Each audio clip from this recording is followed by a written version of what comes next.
Tema de la imparcialidad en Proverbios y el resto de la Biblia. Y hay unos 6 pasajes en Proverbios que hablan acerca de la imparcialidad. Pero antes déjenme darle 4 puntos acerca de la imparcialidad. Dios dio leyes a su pueblo. Estoy hablando de la ley mosaica, la ley del pacto que está en Éxodo, la ley que está en Levíticos, que es de los códigos de santidad, y la ley que está en Deuteronomio, que es un resumen de los 10 mandamientos y su reinterpretación en un contexto más claro. Pero todo es la ley de Dios.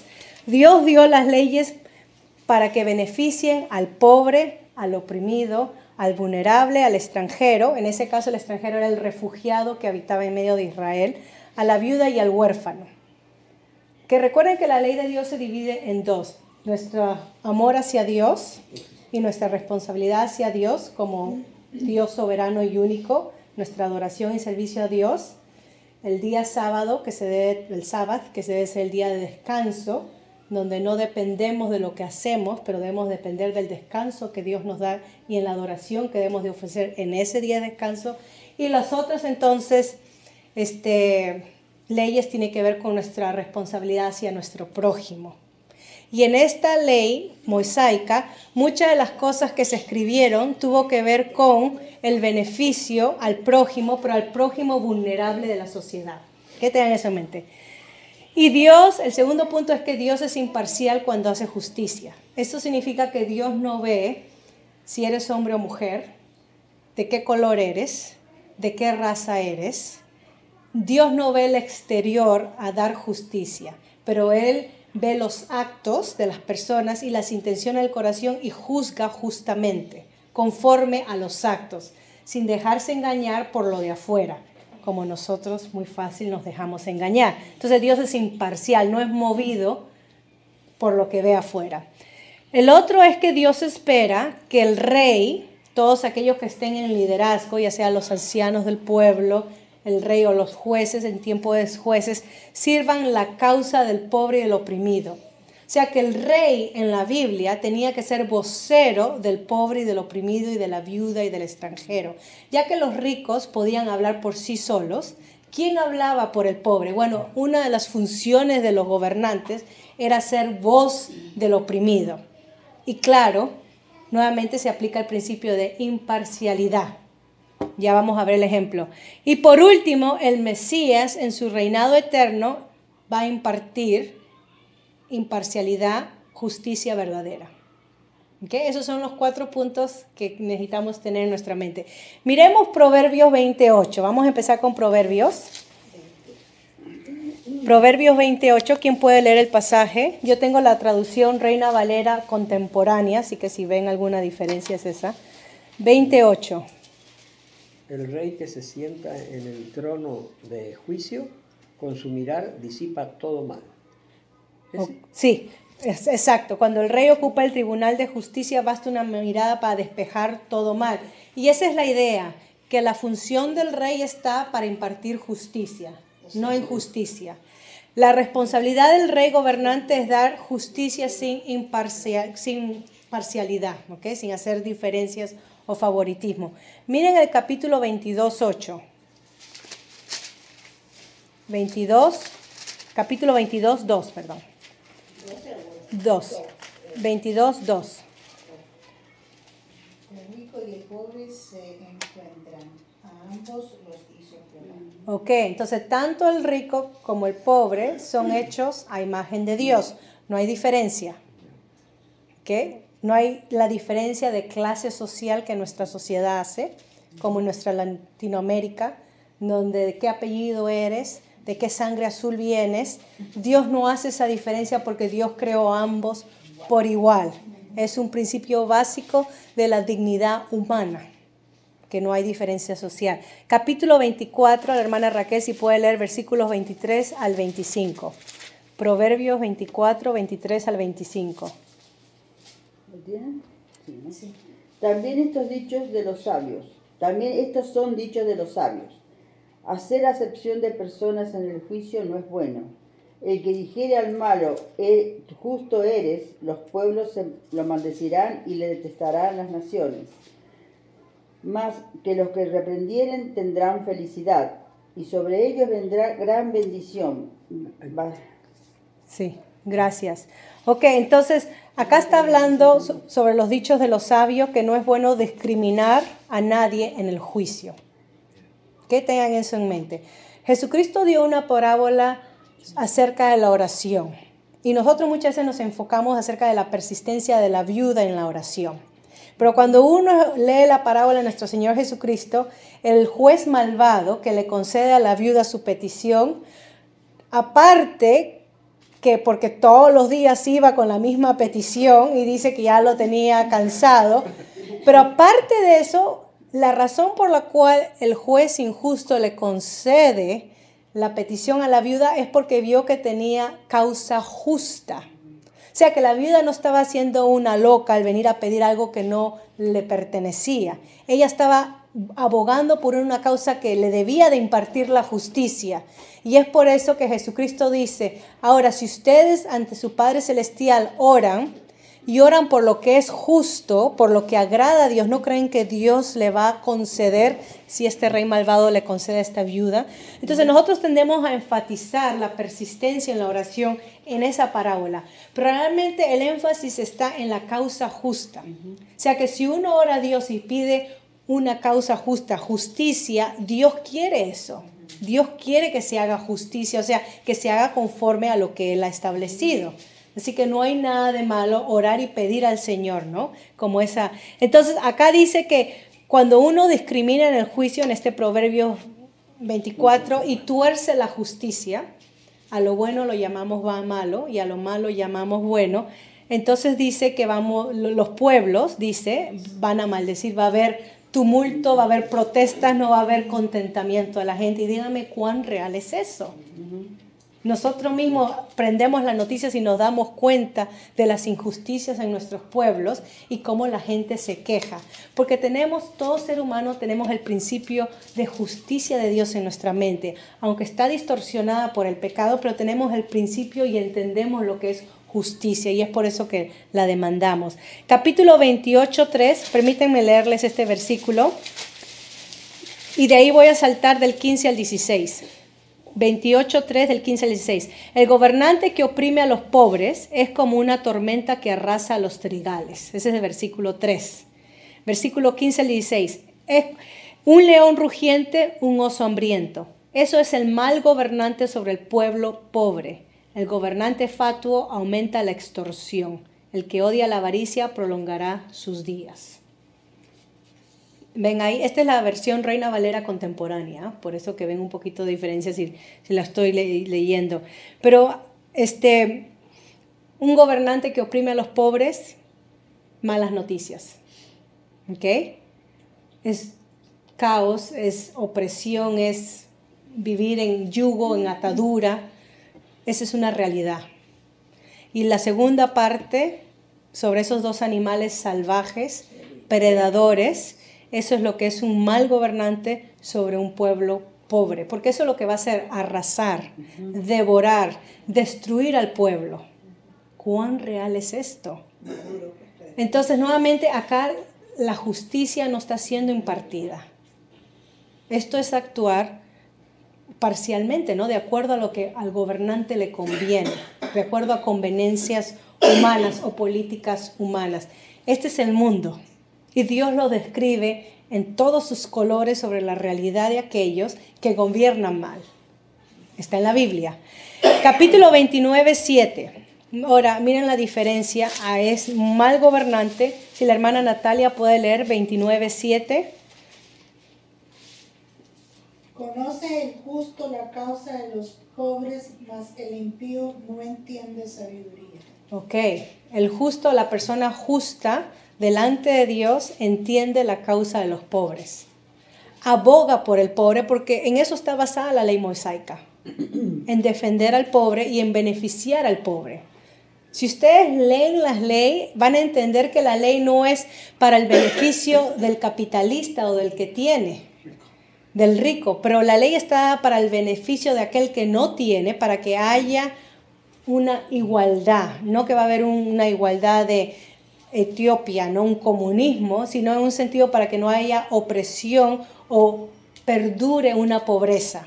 Si uno sigue la ley de Dios en una sociedad, uno puede ver que va a lidiar con los índices de pobreza si se actúa como Dios manda.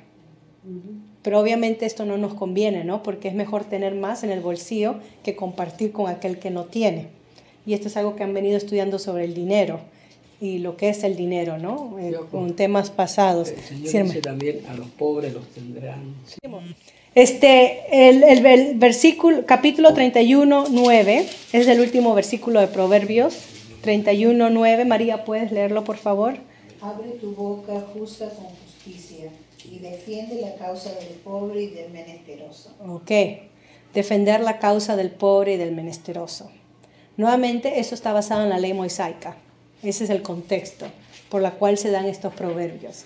O sea que si uno tiene un cargo de responsabilidad donde tiene gente a cargo, ¿no? Amando, ya sea en liderazgo de gobierno, política, como creyentes tenemos que siempre dar beneficio a aquel que es más vulnerable en nuestra sociedad.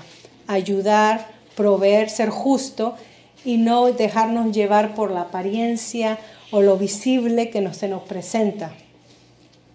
Y ahí entonces cuando viene la soborna. Vamos a ver sobre ese tema porque la imparcialidad puede ser corrompida cuando se acepta la soborna. Y nuevamente el soborno. Y esos son casos bíblicos también. La Biblia habla sobre la realidad de nuestra naturaleza corrupta. Miren Deuteronomio, vamos a ir a estos otros pasajes de la Biblia. Los he seleccionado porque son muchos y de ahí termino con 2 ejemplos. Deuteronomio 10:17. Deuteronomio, gracias. 10:17. Dice, porque el Señor su Dios es Dios de dioses y Señor de señores. Es Dios grande, poderoso y temible, que no hace acepción de personas, ni acepta, y ahí está la palabra, cohecho o sobornos. ¿Okay? Dios es imparcial y no es movido por sobornos. Esto es parte de la naturaleza de Dios, tiene que ver con su justicia. ¿Okay? A diferencia de uno, que si me agradan con regalitos y soy comprada fácilmente con regalitos, o favorezco a aquellos que me dan versus aquellos que no me pueden dar nada, entonces estoy siendo movida por sobornos. Nuestro Señor Jesucristo habló muy claramente acerca, si ustedes se acuerdan, que qué bendición o qué mérito hay si invitamos a comer a nuestras casas a aquellos que nos invitan a comer a sus casas. Damos regalos a aquellos que nos dan regalos. Dice, inviten a aquellos que no pueden invitarte, al pobre, al cojo, al que es relegado en la sociedad, y entonces tendrá valor delante de Dios. Porque esa es nuestra naturaleza. Y lamentablemente esto se ve en la iglesia. Un picnic o un retiro o cualquier salida que tengamos, grupitos. Y si hay una familia ahí pobre o refugiada o que recién ha venido, muy pocos se acercan a saludar y a comer con ellos, porque ya tengo mi mesa de mi gente, de mi país o de aquellos que hablamos igual o que nos visitamos. Eso es mostrar parcialidad en una forma práctica.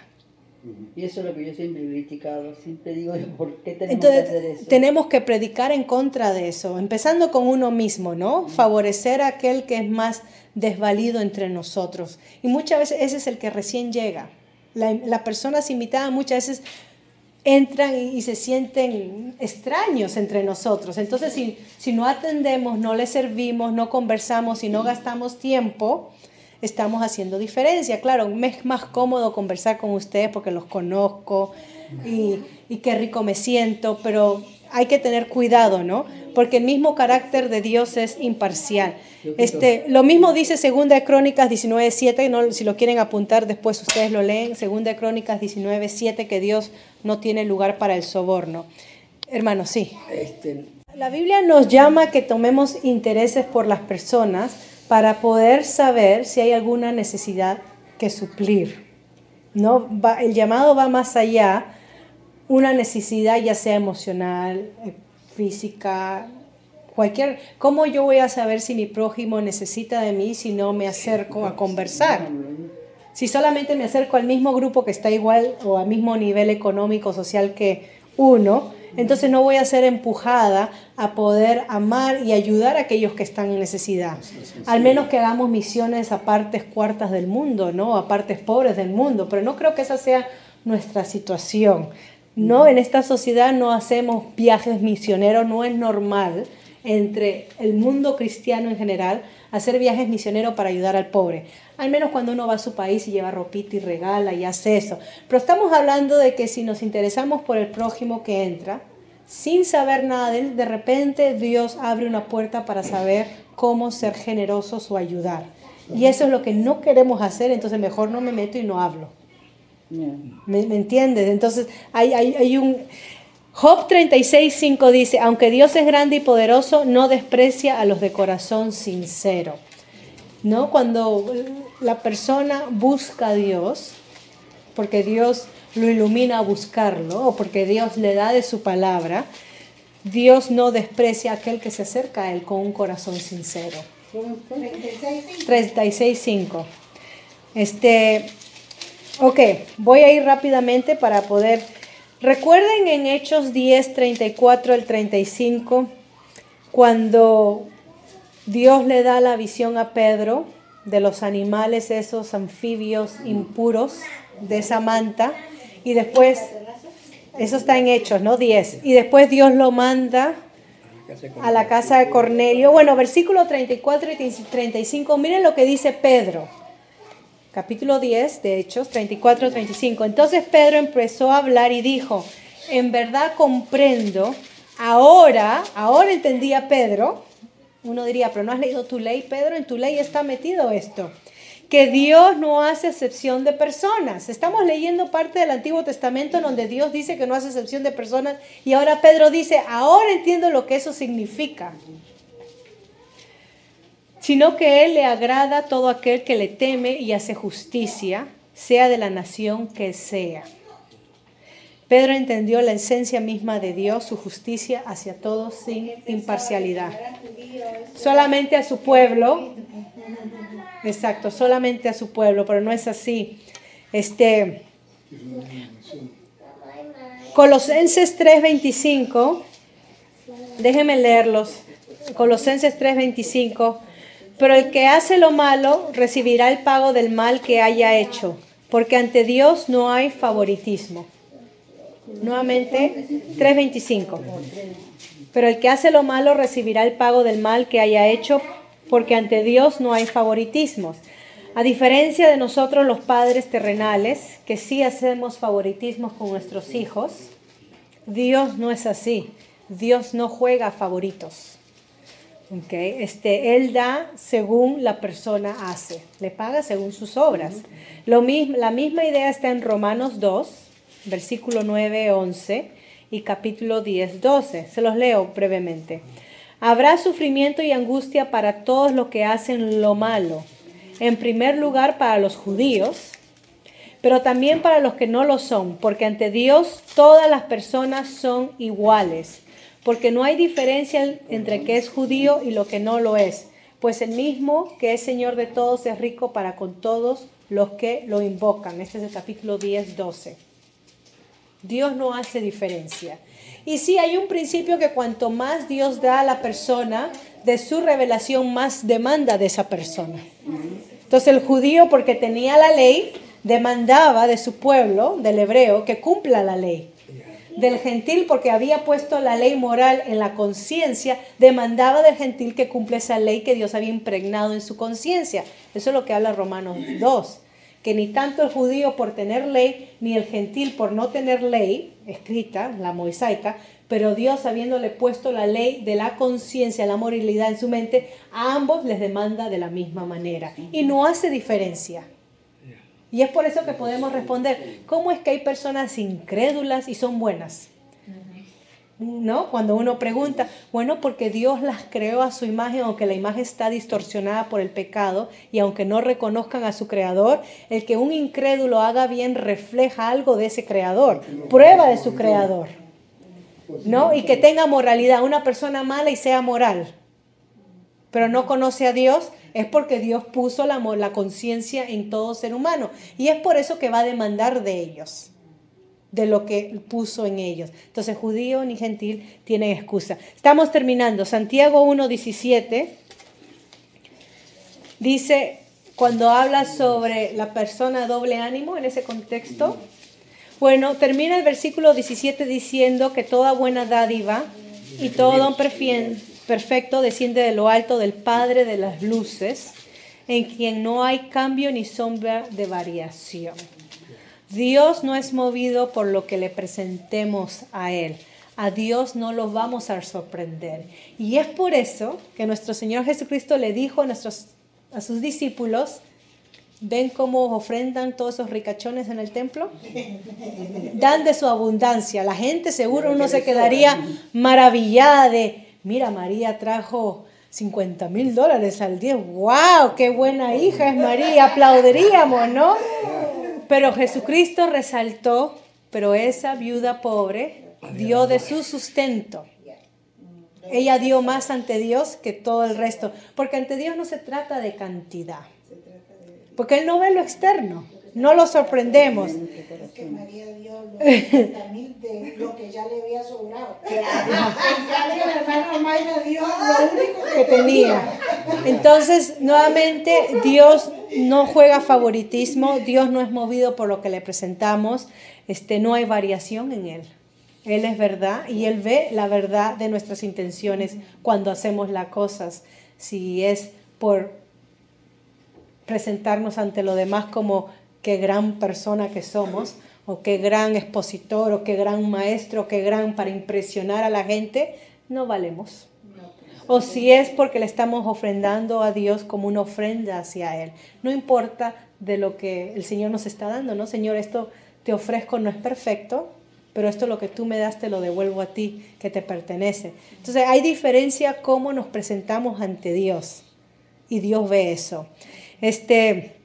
Ok, 2 ejemplos para terminar de imparcialidad. Yo les mencioné el primero, era la ley mosaica, pero hay un pasaje específico de la ley mosaica. No, Éxodo 23:11. Éxodo 23:11 y Levíticos 25:35 al 38. Son 2 pasajes sobre ejemplos de imparcialidad. ¿Levítico? 25:35 al 38. Éxodo 23:11 y Levíticos 25:35 al 38. Sobre los que le hablé al principio, acá vamos un ejemplo. Éxodo 23:11 dice, pero el 7º año la dejarás sin sembrar, está hablando de la tierra, para que de ella coma la gente pobre de tu pueblo y los animales del campo se coman lo que quede. Lo mismo harás con tu viña y con tu olivar. Esta era la ley que cada 7 años la tierra tenía que descansar.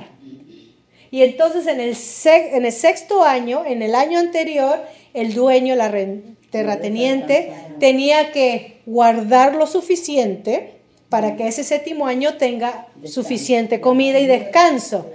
Entonces los frutos que la tierra producía por sí solos, sin ser sembrada, pertenecía al pobre y a los animales, y la tierra descansaba, y ellos también podían comer, pero sin atesorar, porque no podían agarrar, eso era dedicado a ellos.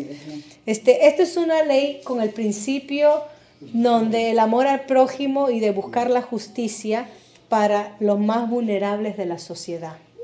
Y en esta palabra pobre entra las viudas, como el caso de Ruth y Noemí, los huérfanos, el extranjero, que nosotros llamaríamos los refugiados ilegales, pero bueno, estaban legales, pero los refugiados de otras naciones que se habían identificado con el pueblo de Israel, entonces todos esos vulnerables podían comer. Y el principio era, la tierra es de Dios, no es tuya, y Dios hace lo que le da la gana con su creación, así que hay que obedecer los mandatos de Dios. Y si uno obedece este principio, entonces no tuviera que haber pobre mendigando entre ustedes, porque están cumpliendo la ley de Dios. El pecado del rico, la parábola del rico y Lázaro, el pecado del rico era que él comía hasta saciarse y hasta los perros, que eran animales salvajes, comían, y teniendo un pobre al frente en su casa no le dio ningún bocado para comer. Miren la indiferencia, la frialdad que podemos tener y obtener y llenarnos de cosas y de comidas, y al lado nuestro está un hermano sentado en la iglesia que solamente tiene para un desayuno y no tiene almuerzo, y sus hijos no tienen cena. Comidas en lata. Pero yo tengo roast beef, boto la comida. El Señor me va a llamar a cuenta si no me siento, como dice el hermano Horacio, a conversar. ¿Y cómo está? Y a preocuparme. Le uso de ejemplo. Leí un libro de una muchacha que iba a una de nuestras iglesias, para vergüenza nuestra. Y ella se crió en una de nuestras iglesias. No menciono su nombre porque ustedes la conocen. Se creó en una de nuestras iglesias. Ella escribió un libro. Y ella narra que en su casa su refri siempre estaba vacía. Ahora, nosotros podemos dar miles de pretextos, pero hay welfare, como el padre irresponsable, que no trabaja. Podemos dar miles de pretextos, pero bueno, ella como niña y su otra hermana crecieron recordando que su refri siempre andaba vacía. Cuando llegaban los domingos, las dos llegaban a la iglesia y esperaban que empezara el servicio para bajar a la cocina y a ver qué comer. Los snacks que preparaban para después. Ella narra que se acuerda, ya es una mujer ya, que una vez una hermana la encontró comiendo y le llamó la atención. Eso es para después del servicio, que están haciendo, comiendo, ensuciando, y la sacó de la cocina. Una niña de 8 años, sin preocuparse. ¿Será que esta niña come? ¿Cómo están sus padres? ¿Tendrá papá o mamá? Voy a visitarle. Sí vive en Canadá, sí hay welfare, pero sí hay gente que se muere de hambre. Sí. Y ella dice que pasó años en la iglesia y nadie le preguntó que pasaba hambre en casa. Entonces, es más cómodo sentarme a hablar con los míos que conozco, que nos invitamos a comer, y empujarnos a preguntar al invitado que viene e interesarnos por su vida. No vamos a preguntarle, ¿comes? Interesarnos, pero poquito a poquito los niños hablan, te dicen, tengo hambre. Ayer me fui a dormir con hambre. Y uno piensa, y yo que boté la cena porque tenía 2 días. Entonces, miren el principio de Éxodo. Acuérdate del pobre. Cada 7 años la tierra para ellos. Y el mismo principio está en Levíticos, porque él dice lo mismo. Versículo 35 al 38. Si tu hermano empobrece y busca tu ayuda, tú lo ampararás. Miren la responsabilidad. Vivirá contigo como si fuera un forastero y extranjero. 25, 35 al 38. Versículo 36. Si le prestas dinero, no le pedirás que te pague intereses o ganancias. O sea, no hagas ganancias del necesitado. Al contrario, tendrás temor de tu Dios y tu hermano vivirá contigo. No le prestarás dinero ni vivirás a la manera de los usureros, o sea, de hacer negocio, ¿no? De hacer ganancia. Yo soy el Señor su Dios que los sacó de la tierra de Egipto para darles la tierra de Canaán y para ser su Dios. Acuérdense de su condición de esclavos cuando vivían en Egipto. No les gustaba ser esclavos en Egipto, ¿no? Y estar oprimidos. Bueno, cuando ayudes al pobre, acuérdate lo que eras antes, ¿no? Es la idea de esto. Ustedes pueden seguir leyendo, termino porque el tiempo... La otra realidad de la cara es lo que pasó con Nehemías, que es el otro ejemplo, que Nehemías 5:3, que hubo una hambruna justo en la reconstrucción de la ciudad y el templo, y fue parada la reconstrucción del templo como por 18 años. Después Dios levantó a Zorobabel, Josué, y los manda a que reconstruyan. Bueno, Nehemías 5:3 dice, del pueblo que estaba ayudando en la reconstrucción. Un grupo se había empobrecido ayudando en la reconstrucción del templo, porque otros decían, es tanta el hambre que padecemos que ya hemos hipotecado nuestras tierras, nuestras viñas y nuestras casas a cambio de alimentos. Imagínense esto. La gente, el pueblo, por los profetas ha sido motivada a construir la ciudad de Dios y el templo de Dios, a restaurarla después del exilio de Babilonia, ¿no? Que los babilónicos destruyeron. Porque hubo un hambre en el pueblo, una hambruna. La gente pobre o mediana clase tuvo que arrendar sus tierras, hipotecar sus casas para poder seguir trabajando en la obra de Dios. Y los ricos entonces les estaban extorsionando con deudas y demandando, dame tu tierra, dame a tu hijo como esclavo, mientras que ambos construían el templo y la ciudad de Dios. Pero ellos no daban nada. ¿Me entienden? Ambos trabajando para el Señor, uno empobreciéndose mientras que hacía por la hambruna y otros beneficiándose por la pobreza de estos. Y trabajando en la ciudad de Dios. Entonces podemos, según Nehemías, podemos estar activos en la iglesia, trabajando en la obra de Dios y ni por acá darnos cuenta de la injusticia y la opresión que estamos dando contra aquellos que no tienen y le demandamos. Y le demandamos. Es que tienes que dar para la cena de Navidad $20 por persona. O vamos a ir al Sweet Chalet. Ah, no puedes, bueno, mala suerte, quedas. La familia tal no puede ir porque no tiene plata. Tienen 7 hijos o recién han llegado o son pensionados, lo que sea. Ah, bueno, que se pierdan. Entonces nadie dice, bueno, entre nosotros vamos a ayudar para que esa familia sea parte. Porque eso es bíblico, pero nadie se interesa por eso. Entonces un ejemplo más o menos de cómo debemos de preocuparnos por aquellos que no tienen, que es bíblico. Si nosotros leyéramos bien y correctamente las leyes de Dios, entenderíamos lo que es la imparcialidad. Y actuar así es actuar en favoritismo, injustamente con nuestro prójimo, que Dios permite que venga a nuestras vidas.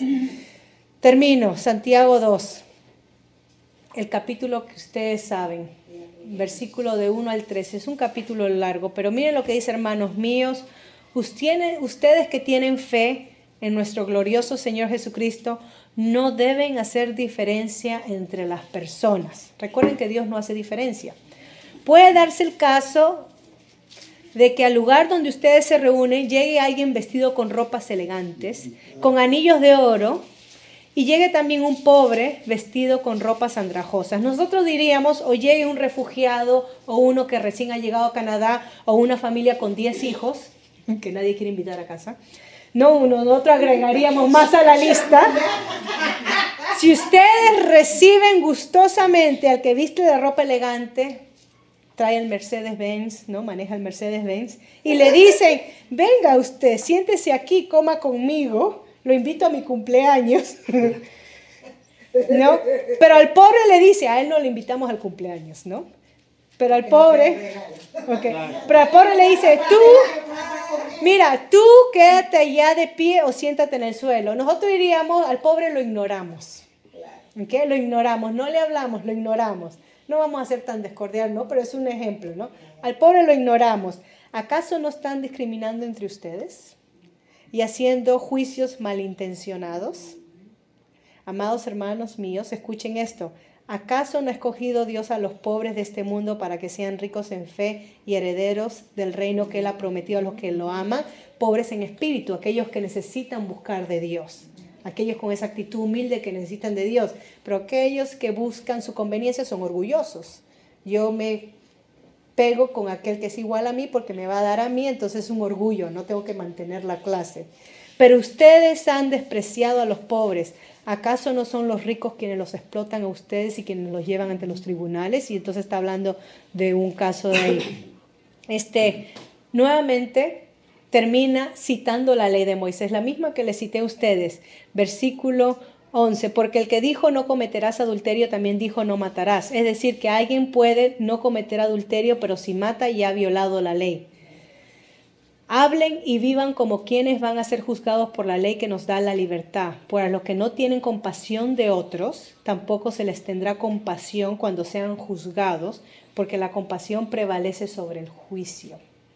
Y eso es clave. Actuar con justicia, según la palabra de Dios, según lo que es Dios, es actuar con compasión también. No se contradicen, no se cancelan. Ser justo es ser compasivo. Y es por eso que podemos entender a la luz de las Escrituras por qué Dios hace énfasis en sus leyes al beneficio, dando beneficio al pobre, al oprimido, a los desamparados. Entonces, esto es una tarea para nosotros, una responsabilidad. A quienes invitamos a casa, si estamos atentos a las necesidades de nuestros hermanos. Sí, yo sé que hay muchos que se han aprovechado y han querido tomar ventaja. Yo sé que hay, claro que hay, pero eso no debe de cancelar el interés de querer ayudar al prójimo, porque por unos pocos, muchos entonces son arruinados. Me dejo entender. Entonces, vivamos el amor cristiano en acción. Involucrémonos con las personas. No solamente Dios te bendiga y me voy a mi casa, pero veamos si hay alguna necesidad. Puede ser tiempo, puede ser palabras, puede ser comida, puede ser material, no sabemos. El Señor nos dará esa oportunidad de servirle a través del servicio a otros. Entonces ahí termino, no sé si tienen alguna pregunta. No, yo quiero recordar algo que en este momento se me viene a la mente.